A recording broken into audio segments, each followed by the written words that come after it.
Hello everyone. Can you hear me properly?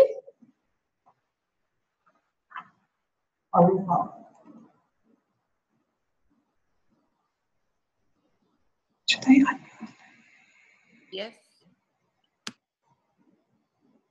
Hey, welcome.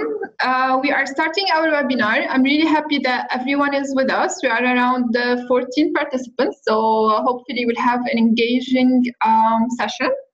And our webinar is Engaged Volunteerism, from volunteers to members, how it is done.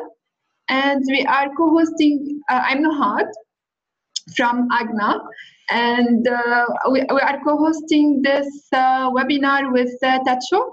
Laura, Chris, and Gustavo are with us from TECHO, and they will be also presenting. So welcome, and we shall start. Laura? Hi, Nohad. Thank you. I'm Laura. I'm from Colombia, and I'm working in the volunteer department of TECHO International, and I'm living in Chile. Hi.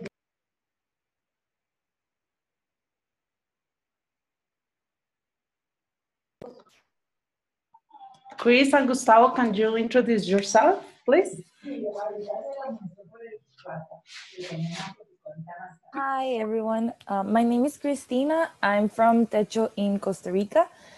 And well, I'm a volunteer, but I lead the volunteering and training department or team. Hi, my name is Gustavo. I'm from Mexico's team. I'm the director of this department as well. Okay, hi, Gustavo, Cristina, you can start. Just tell me next, and we'll move the slides. Okay, great. Well, welcome, everyone. Thank you for being here today.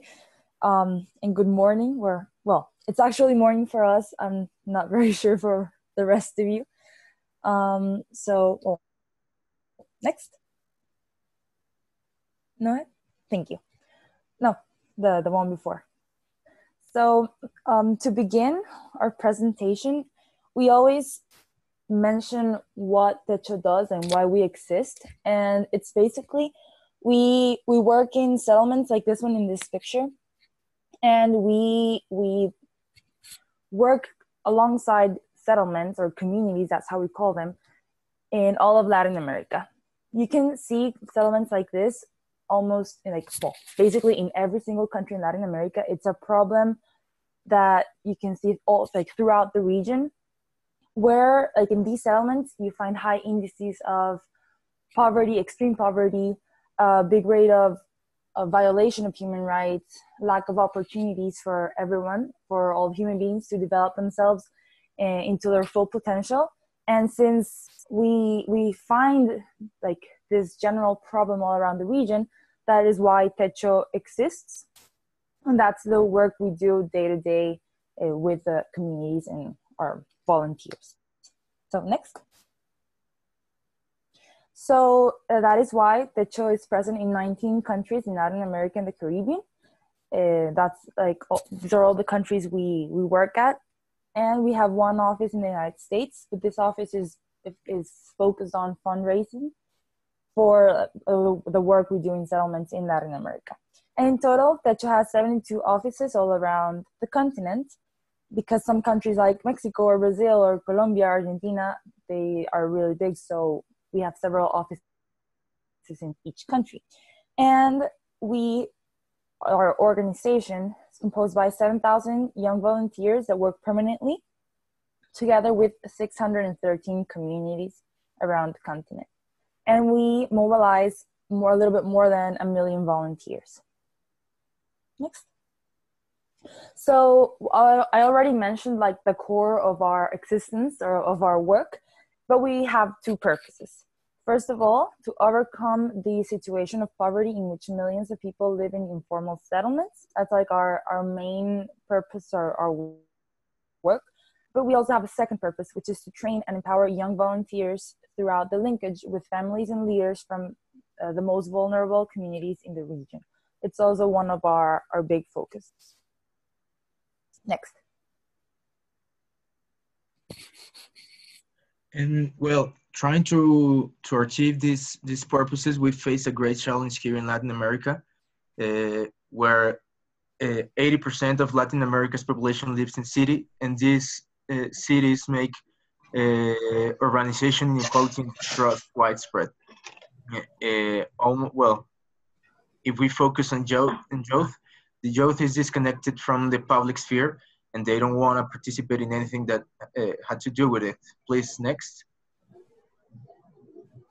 In this graph, we can see that the confidence of youth in institutions is below 50% in almost every part of the continent, being the highest around 45% in Central America, where they trust where 55% of the young people there trust in universities, but in the rest of Latin America, it's really well, the trust of the youth in these institutions, it's just really low. And this is part of a poll, a youth, well, it's a graph taken from the 2017 Ibero-American Youth Poll that shows this distrust. And even worse, next, please, is what youth here in Latin America is willing to give or sacrifice in the name of a better future. Here we can find that around 60% will accept a dictatorship regimen if that would bring order and security and economic benefits to all of the people in their countries. We can also see in the lower graph that around 63 to 75% is not interested in politics at all. Being Brazil, the one with the highest percentage of people that that trust in or is interested in this politics, but it's only around 37%. Next, please. Okay, so having like this panorama or situation in the with still TECHO is able to mobilize, like I already mentioned before, 7,000 permanent volunteers that seek TECHO as a space where they can impact, where they can be involved in a secure and trusting space. These 7,000 volunteers are led by a staff of 590 hired people, which is an interesting ratio. It's about 12 volunteers per hired person. And this is one of the interesting things about TECHO. Like our work is based on volunteers. Like without volunteers, almost nothing can be done. And we mobilize 1 million volunteers in like punctual activities. And our key recruiting spaces are universities, high schools, and also internships from colleges. Next. So coming back to our second purpose, the one that it's about training young volunteers through the linkage with families and leaders from the communities, we have several objectives that belong to this purpose. First of all, to promote and facilitate leaderships. That's really important to create leaderships in these countries that have so little interest from, youth has very little interest in participating in politics and in the government and the public space. And then to promote active and committed citizen participation, which is really, really important in the region, to promote it. Then learning about the violation of human rights and doing research and finding solutions for this really important subject, and that occurs in informal settlements, and facilitate the exercise of the role of the volunteers and enhance their development, which is really important for them to be able to really develop their abilities inside their role in their maximum. Next. So we have this learning methodology. Our work in the volunteering department is to basically make sure that we are following this methodology So this is that from like all the hours a volunteer spends in TECHO, let's say 100 hours, for example. So 70% of those hours must be spent doing permanent work. Permanent work means work in terrain, in the communities, like this type of, or in universities, like the core of our work. Then 20% are meetings, are specific actions, for example, team meetings to promote teamwork and leadership and like more punctual activities. And then 10% are formal trainings that are specialized actions. So here's where we spend time training our volunteers on the technical skills or abilities or knowledge that they should have to be able to do their role in the best way possible. Next. So from this mythology, we have several types of like segmentation of volunteerings, which are volunteers that participate in activities, volunteers from the permanent team, and alumni, which we're gonna mention in more detail right ahead. Next. Well, yes, as Christina was saying, all of our work, what we try to do with the work of the people that is part of our team, we try to be around 70% of, well, we try that their activities are about around 70% in the communities. So the first type of activities or line of action to do that, it's this, the what we call massive activities. Please, next. The first one of these lines of action is one that it's around 2 to 3 days.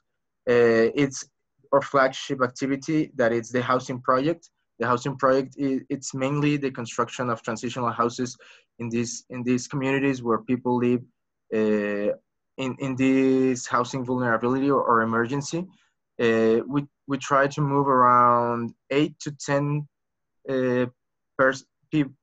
persons in each team for each house. So with around 10 to 20 transitional houses being built, we move around 100 and 200 people or youngs in these activities. These activities sometimes are around 5 days, only when there's a summer camp, and other infrastructure projects that can be done in these activities are these latrines, community centers, or roads. And this one, it's the most attractive activity for recruiting people. With these activities, we have around 1 million volunteers mobilized, also with the two type of activities that come next. Please, can you, yes, this one, the street collection, is one of our biggest, it's an activity that we once a year do, and it becomes the biggest simultaneous mobilization for each nation. We are talking about thousands of people that go out to the streets just to find fundraising for projects, but also for advocacy for our project. This activity usually is 2 to 3 days, where we take the streets of the main cities where we work, and try to convince people to fundraise our project, or if they can't help us that way, they can be part of the team. And it's not like a common street collection where we just focus on the fundraising. We also want this to be so a space where we can share what we do with the energy that it's characteristic of all of our team. Next. And last but not least, it's our information gathering sessions. These informations, it is one that allows a deeper immersion for all the volunteers that participate, as they get to know the needs and the realities of the people that live in these communities. With these gathering sessions, what we want is to have the necessary data of the community, but also get to know how it works, how the people get to know each other. Also, that we mainly have this community service where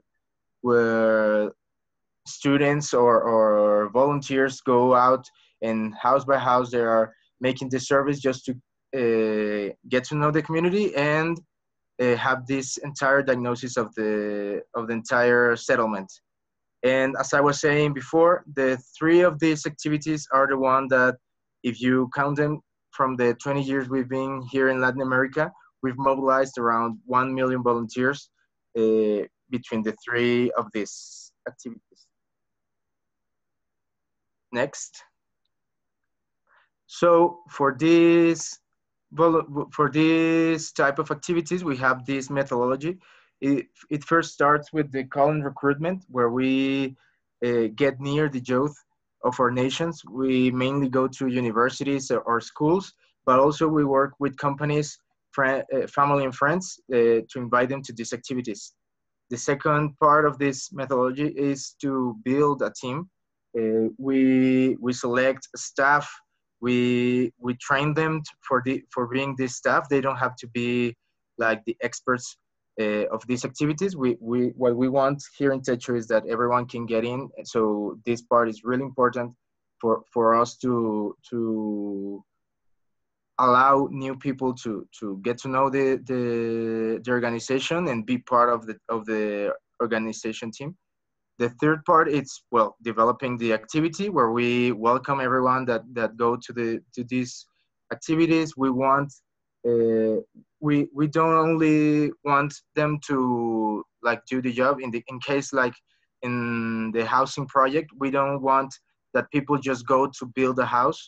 We want them to also think and reflect of what they're doing, why this organization have to do this, why they have to go out on a weekend to work with these communities. We want them to have a linkage or a bond with their community so that they really know what's happening in their nation. And the last step is evaluation and follow-up, where we evaluate their participation and on their work in that activity, but also invite them to be part of the team, which is the next type of participation that Chris is gonna show you right now. So next, please. Okay, so permanent volunteers. Next. Thank you. So the volunteering cycle of permanent volunteers is a little different. We spend more time with each volunteer because they're really valuable and because it's a long-term job. So the beginning of all permanent volunteers starts with a introduction program, where we also identify their skills and what are their expectations of the work they're going to do in TECHO. And we define what would be the work and learning objectives of each person. So it's important that they develop themselves, like we develop ourselves throughout our years as volunteers. And that way the volunteers stay motivated and encouraged to keep on learning, keep on doing a better work. And we also start with training sessions, which could, like, we call it a training school because it's a series of sessions. And at the end, in some countries, they end up like with a diploma or a certification that they completed the training sessions. And we always really speak about the subjects of poverty, inequality, and human rights. It's really important that all volunteers know about this, that know the facts, that can really talk about it, because it's the core of our job. Then it's about citizen participation as well. This is really important that we really, like I mentioned before, try to promote this. And as TECHO volunteers, we become activists and we become like active citizens. And it's important to participate not only in TECHO, but also in in like for the country as well. And we do sessions to facilitate leaderships, and really important, we always spend time revising our community development model, which is the model we use in our work day to day alongside the communities. Next. Next, please. Thank you. Then it gone to the working communities or at the office. So each volunteer chooses which team he or she wants to belong to, which could be, for example, in community work, or else, for example, in the volunteering team, or in the communications team, or the finance team, like depending on the interests of the volunteer. And we also offer leadership roles in activities with one-time volunteers. For example, the community service that Gustavo mentioned, the housing projects, the street collection. Like, it doesn't matter if you belong to the communications team or the fundraising team or the, constructions team. You can always lead one of these projects. Then we also have active involvement. No, go back, please. Thank you. Active involvement in communitarian planning spaces in order to prioritize infrastructure projects according to communities' needs, and a lot of spaces for team meetings, for public relations and teamwork activities throughout the years as a permanent volunteer. And then we have follow-ups, which is really important.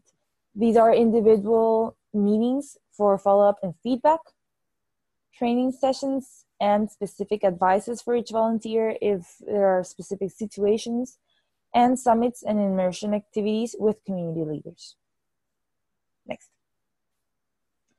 Then we have like the end of the cycle is the evaluation, and like what are the next steps.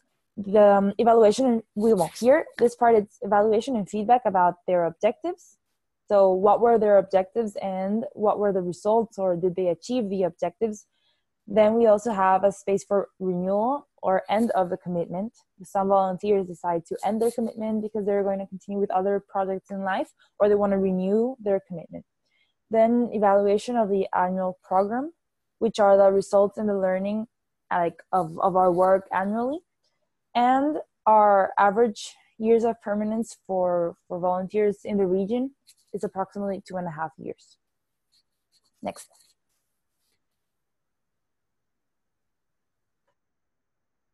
And well, the last line of action or activity or type of participation that we have is the alumni. As we trying to achieve this purpose of training and youth in our countries, alumni is one of it's the last step on this cycle for if you want to see it that way, where we want to keep in touch with those who leave the team, as we know and really believe that they are the ones that reach and achieve our purposes.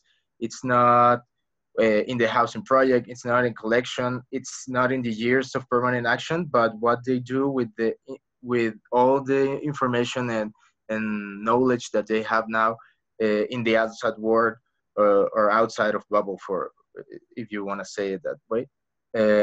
So here we have 3 stories. Next, please. Thank you. Well, with the alumni, what we are trying to make is that all the people that leave TECHO become people in decision-making spaces. We focus a lot on following up the people that work or in these topics like habitat, citizen participation, in corporate social responsibility and volunteering, mainly working for the government, in other social organizations, in the private sector with these corporate social responsibility departments, or as entrepreneurs of other projects. And what we want to do with them, what we mainly propose them, is to, well, give our advice for work. Maybe someone who was three or 2 years ago in the same spot that you were, now that you're volunteering TECHO, can give you a lot of advice of what happened back then in the organization, what can be done, what can't be done. We also focus a lot of financing with this relationship with the alumni.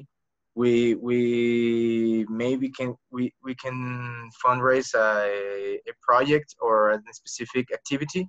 We also focus a lot on advocacy, mainly with government and other social organizations.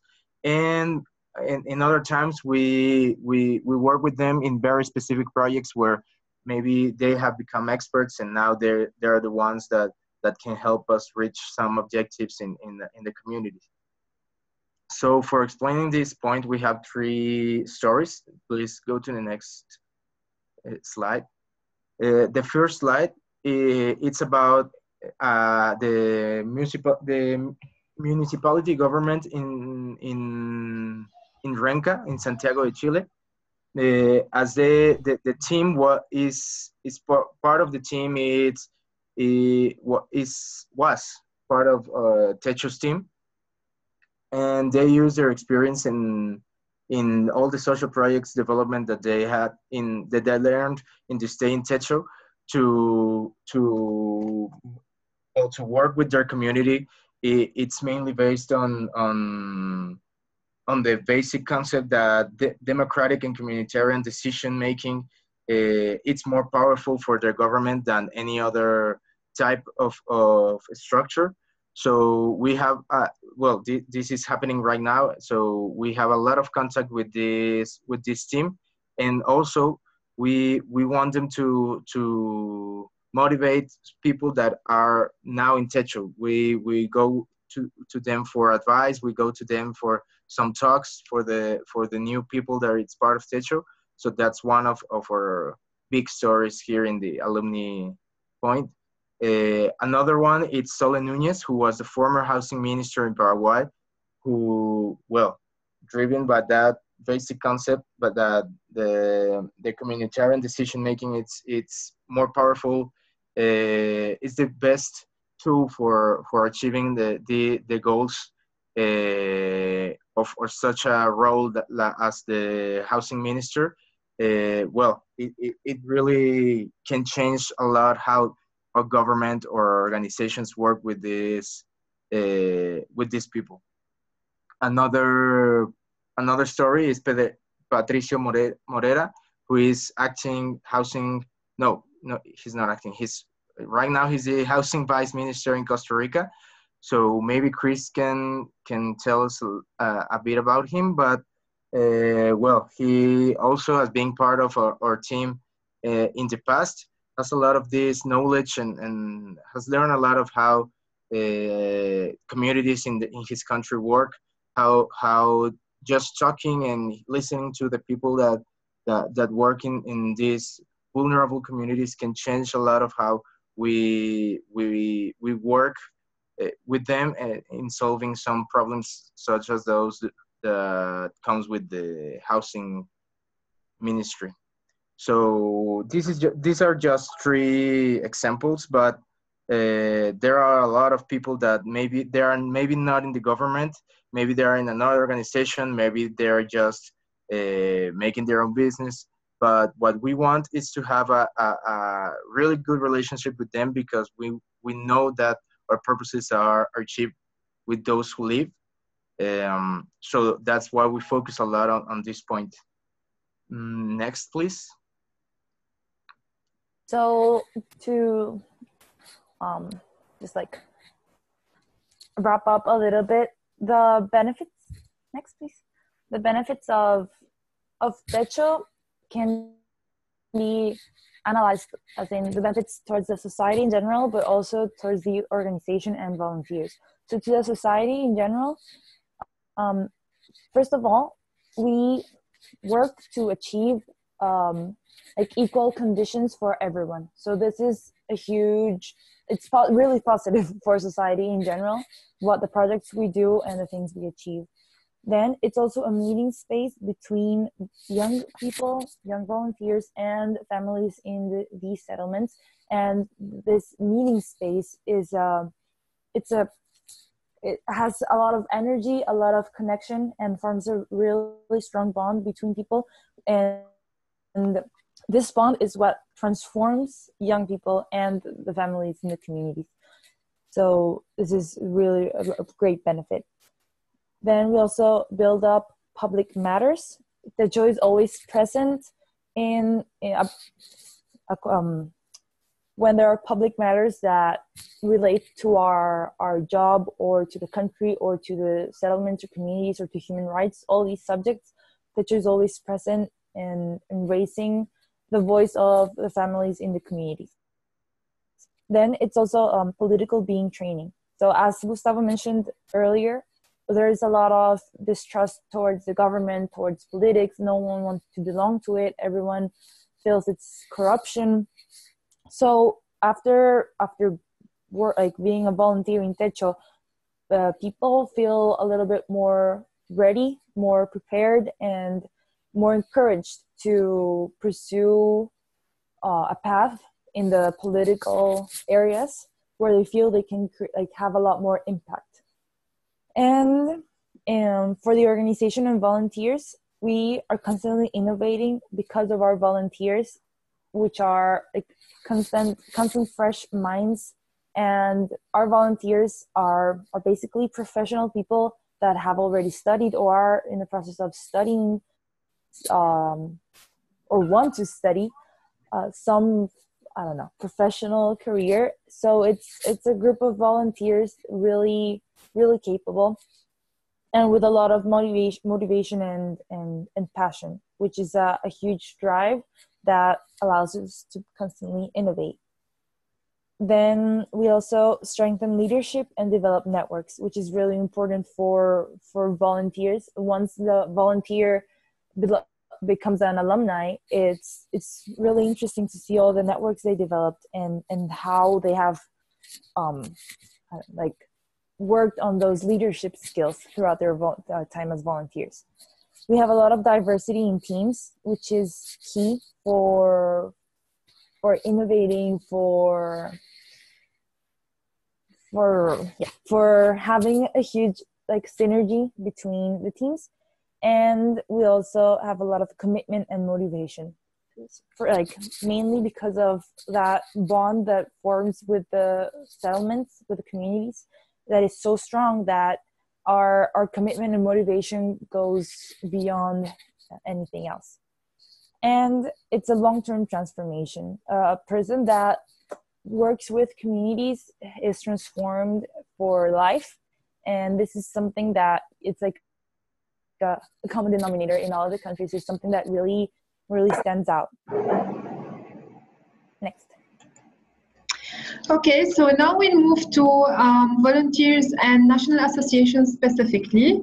I would like first to introduce AGNA. Well, AGNA is a network of national associations and regional platforms from around the world. We have 92 members from more than 81 countries. And what we do is, or our added value is to strengthen the role of national associations in fostering a strong and vibrant civil society. Our role basically is to foster greater and innovative cooperation and collaborations across boundaries. And basically, as national associations, they play the same role within their countries of strengthening and fostering greater national collaborations.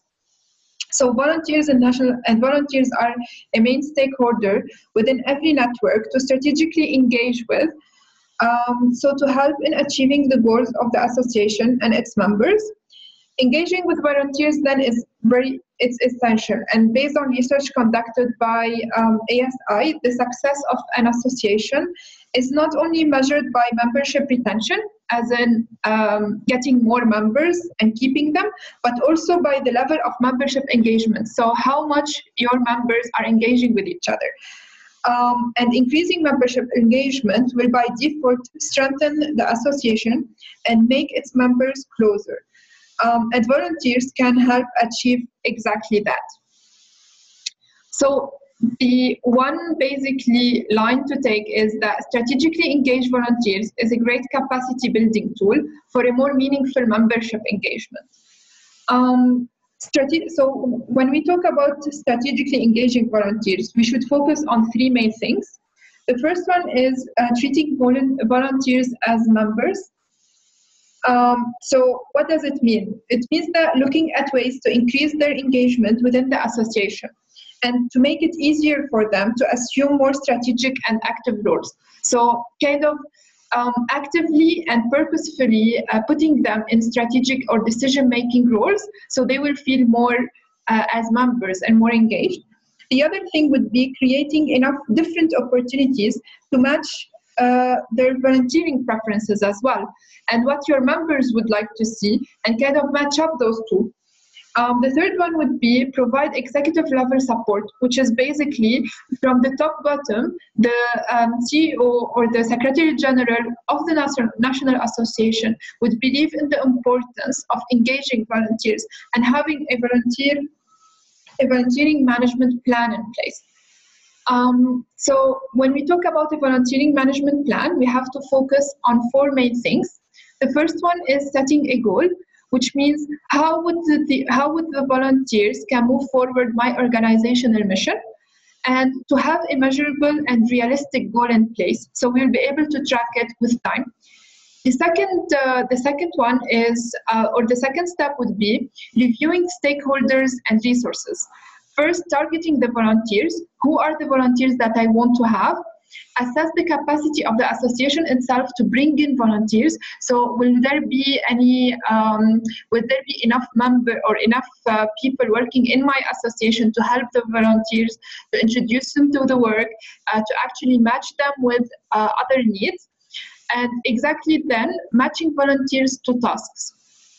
The third step would be recruitment. Basically how to recruit, where to recruit. And one of the most important strengths of a national association is basically its members.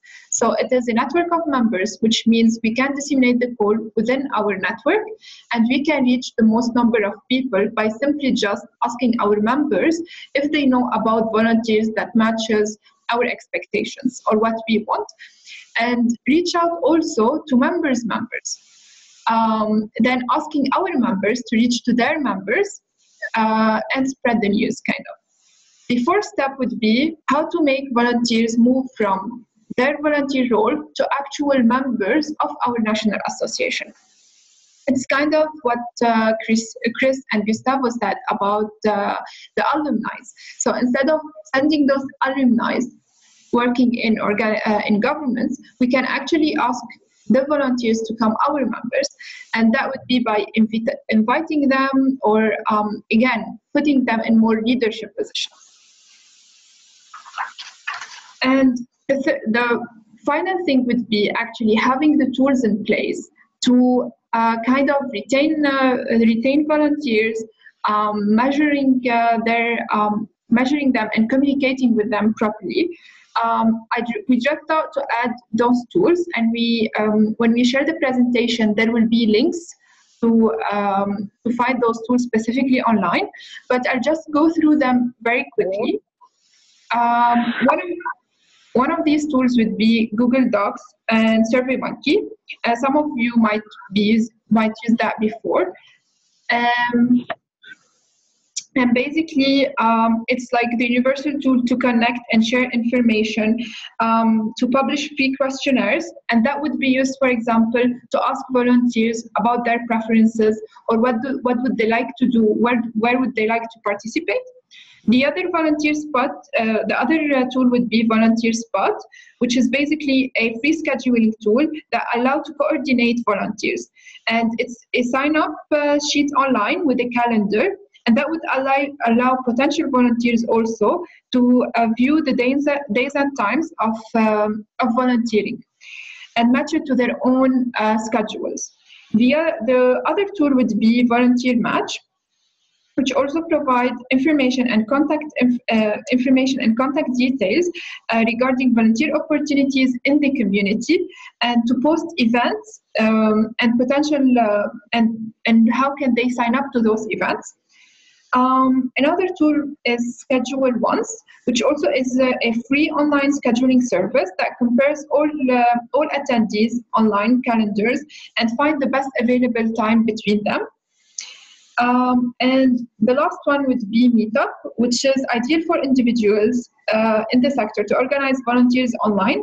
Then we schedule time and place to meet up in person, and in addition to promoting events. Chris and Gustavo? Yeah, thank you. Well, this is the testimony of one of our volunteers.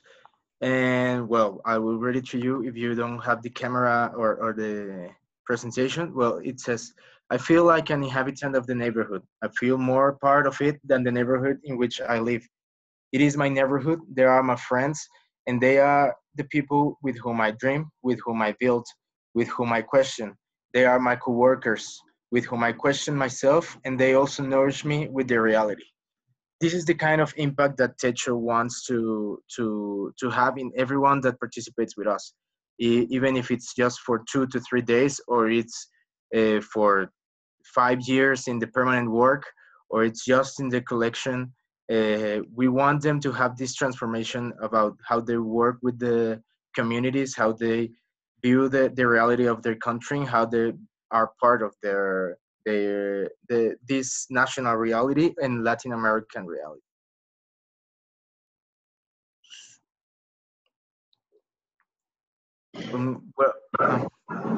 Yeah, thank you. Thank you, Gustavo. We are now basically open. Thank you everyone for staying with us, and hope you enjoyed the presentation. And now we are open for questions. Just please, we have already one question, so that's good. Just please raise your hand, and I'll be unmuting you, and you can ask your question to everyone, Chris, Gustavo, and I. I think the first question was from Lawrence. Lawrence, do you want to re-ask your question? Yes, hello. Hi. Hello? Hey, Hello? yes, we can hear you. Yeah, we can hear you Hello? very well. Yes, Lawrence. Firstly, I want to say thank you to you guys for this kind of innovative and action. I'm so proud I'm here with you guys attending this unique meeting. I'm Lawrence. Lawrence? Hey. Can you hear us? I think we lost you. People, man, well, there are a lot of. Hello? Yeah. Go ahead. Yeah. I do understand that in our society, there are a lot of young people who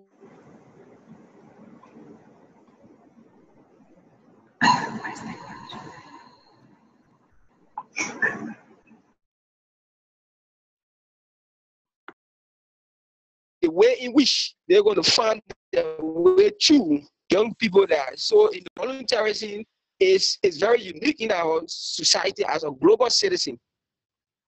As a volunteer is also strengthening you to know the next person need or their inability to do something that you will be able to do to help them in able to have that kind of meaningful life. So for me, I'm going to believe in volunteerism, and I'm glad I'm here. I hope that I could get, or maybe probably be part of this movement, or for any kind of movement, or just to volunteer. I'm so eager about volunteering. I love volunteering, and I'm glad I'm part of this movement. I just want to say thank you to the CEO of Team 54. He was the one that recommended me and told me to be part of this meeting. I'm glad I'm here. So that's my own view. Thank you, guys. Thank you.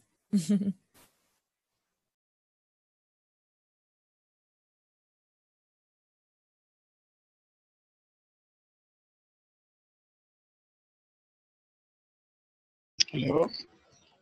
Hello? Hello.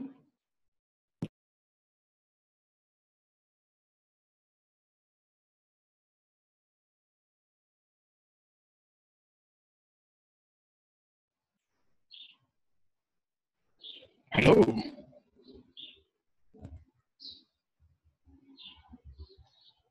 Ooh. Jamena? Yeah? Hello. Yes, hello. Can you hear me? Yes, go ahead. Can you hear me? Yes, Jamena. Yes. Okay. I'm so happy also to be part of the volunteering team. And what I would like much to say, I've got a project. I'm on this of processing that's in the portal. I think I sent an email regarding on the help on how to submit that. I don't know if you did receive it. Africa, I'm sure.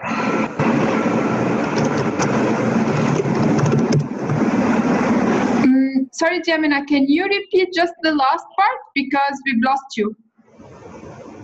I'm saying that I need more help in order to submit a project for entrepreneurial in DRC. I don't know if that can be, I can find the help in here, or maybe it's not in this platform. Yeah, I think this is a bit different, but you can send me a private message and I see where can I direct you from that. Okay, so I'll send you on the same email that you send us in order to connect here, isn't it? Yeah. That's fine. But if you have any questions about volunteerism and national associations? Okay, so as we are here, we are automatically registered, or we need to go through other registration means on the volunteering? No, this is, no need for more registrations. Okay. I think we have another question actually coming up from Constanza. Yes, hi everyone. Hi Constanza. First of all, thank you for this meeting. For me, it's really important to be in contact with other people who work at the same area as me, but in different projects. I think the experience that you have training and with the engagement of new volunteers is so amazing. And I was thinking about in Latin America, we have a really particular context where the volunteers had really little time to be part of this kind of organizations. We have a lot of economic problems that make us had to work a lot and have really little time.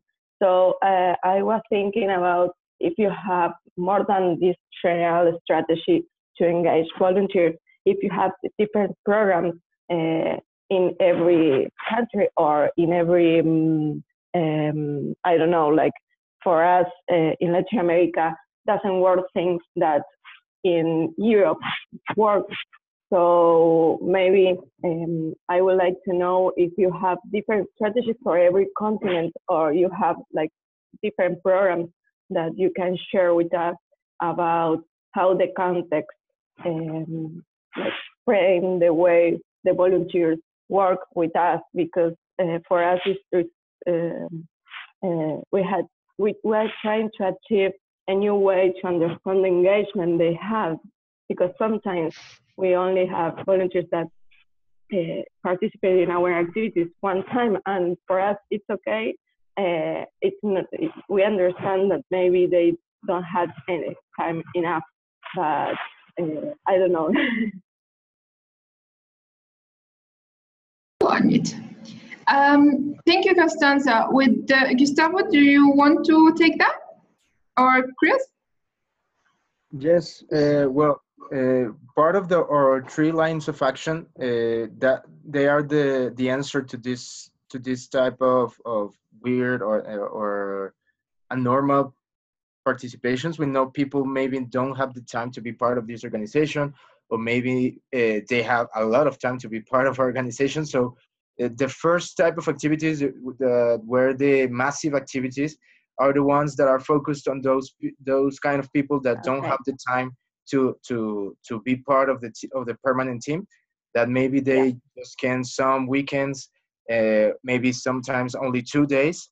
So we try a lot. That's why our massive activities are not just go and do, but also think about what we're doing and what it means in a country, depending on where you're working. Because we really believe that we can achieve some transformation in the people that participate in these activities through some activities during night. We didn't mention it, but most of the times we spend the night between those 2 days of work in a school nearby the community. We sleep there with all the people, all the volunteers. So we have a time at night after dinner or maybe before it, where we can really have a formation activity with the participants. So that's like our answer to that type of participation. We here in Latin America, we know that people works a lot. Maybe they are studying and working. So these weekend activities are what they have to change the way they work for the country or try to change things. So we give them that opportunity. Okay, thank you. It's a little step that always helps. Just one-time participation is also incredible to start this change. Yes, and it changes a lot between countries. From Mexico to Argentina and Chile, it changes a lot, this methodology. Sometimes schools are, well, sometimes we work really close to school, so we sometimes have like entire groups of people that work with us. So they are studying and working with TECHO at the same time, and sometimes schools don't really want to work with us, but we find a way to them to know us and work only for a weekend. So yes, the context changes a lot, but what we presented today, it's like the main methodology for all Latin America, and we in each of our countries change it in relation with what really works for each of our countries. Okay, so you have like a common strategy for Latin America, but respect the particular accent of every country in their context. And I have one more question, sorry. I would like to know if the way you communicate your activities or your call for action to engage new volunteers change in every country too. Can you understand me? It's like how we made like a campaign to engage new volunteers that isn't impersonal because it's regional, but trying to go direct to the people in that country. Do you have like a campaign, a general campaign, or you have like one for Mexico, one for Chile, etc.?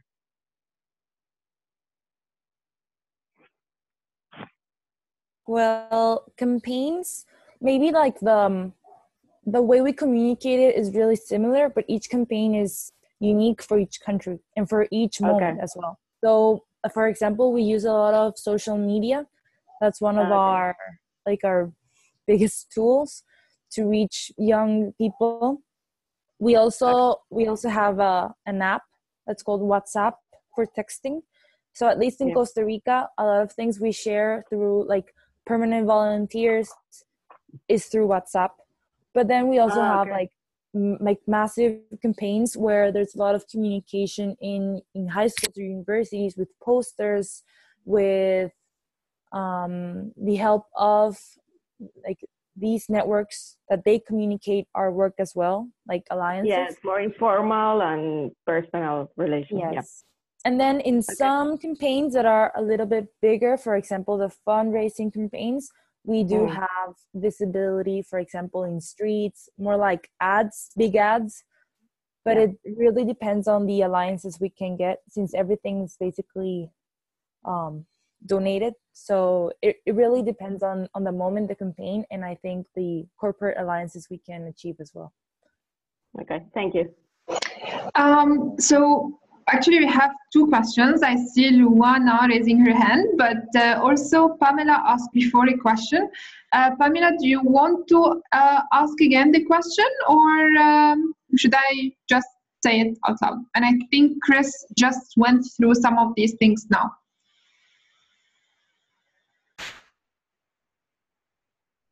Pamela?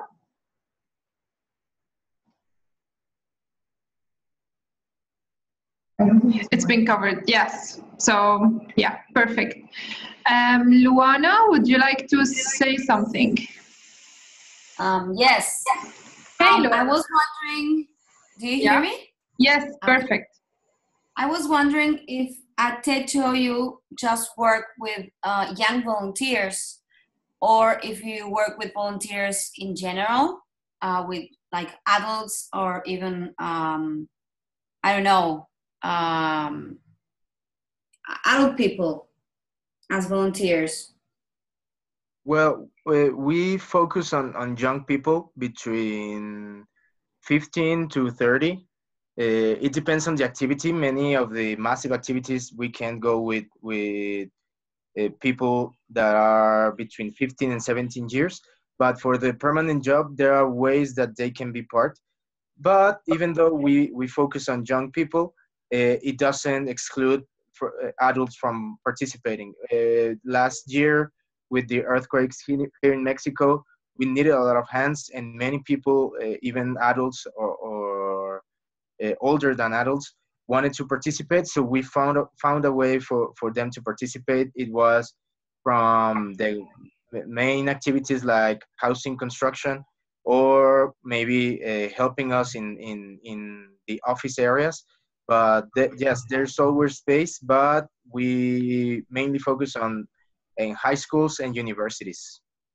Okay, thank you. We have about 4 more minutes before we wrap up. Anyone else have any questions? I see a lot of comments in the chat box, and we are taking all those into consideration. But if you have any more questions about volunteerism, national associations, to ask myself, Chris, or Gustavo, please let me know.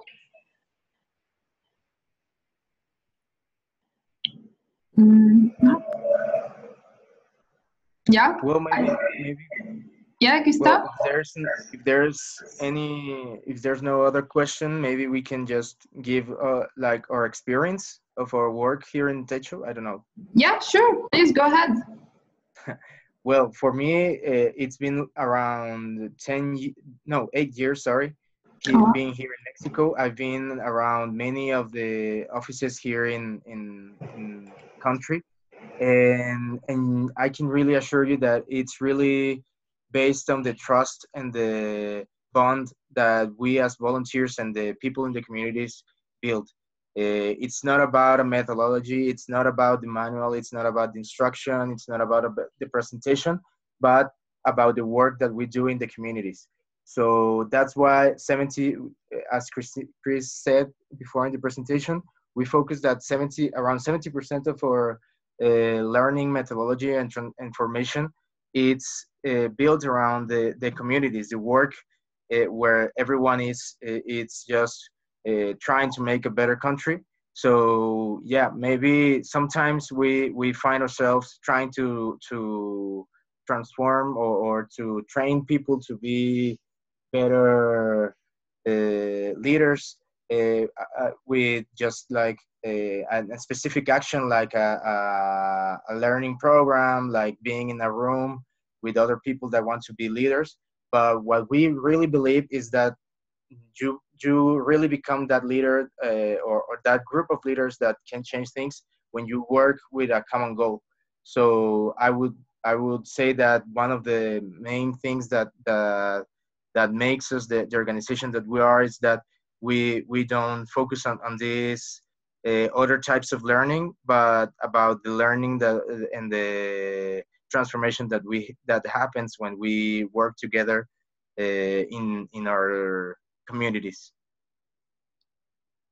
Yes, in my case, well, I've been a volunteer in TECHO in Costa Rica for 5 years, and like answering to some of the questions at the beginning, I just began in like the massive activities in building projects or the fundraising projects. But then once I went to a settlement and I saw like the reality of the country, it's something that probably happens all around the world. It's something that you don't really experience day to day.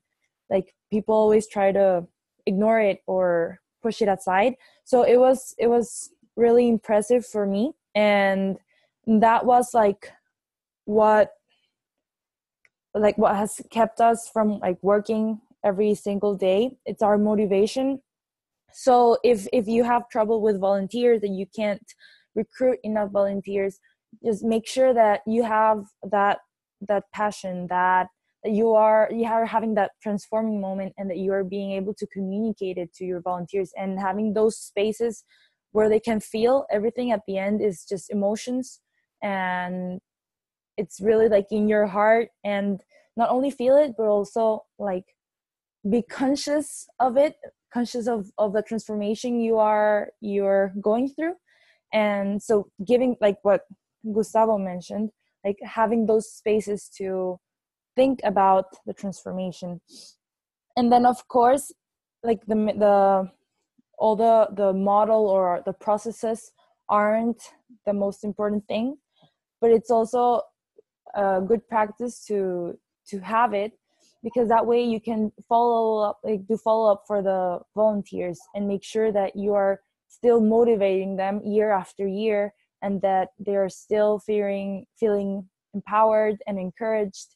And at the end, we're all people, and we need like that, I don't know, like someone to be by your side as well. And you have to feel useful, and you have to feel that you are doing something positive, and that's something like to mention about like volunteers. Perfect. Thank you, Christina and Gustavo. It was really amazing hosting this webinar with you and working with you actually on this. And thank you so much for sharing your experiences. And it's amazing actually. I think I'm afraid I have to wrap up now. It's time. Thank you everyone for having you with us, and it was really great that you were able to join us. We will be sharing definitely the materials soon, and I see people sharing their emails, so definitely we will send you the presentation. And if you have any questions, please do not hesitate to contact us. I hope that you enjoyed this webinar and it was very useful for you. Thank you so much and have a really good day. Bye-bye. Bye. Thank you. Thank you. Thank you for the space.